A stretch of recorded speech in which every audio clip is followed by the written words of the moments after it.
Van a tratar de los recortes que nos quieren hacer, estos papeles que va por ahí.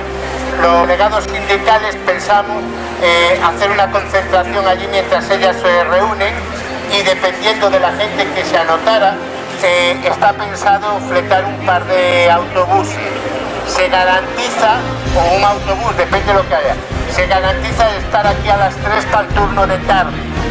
Entonces, todos aquellos que queráis anotaros, llamar a las diferentes centrales sindicales o un correo electrónico, hoy o como mucho hoy hasta las 12 de la noche, y ya os diremos de dónde sale la hora, posiblemente de la alarma.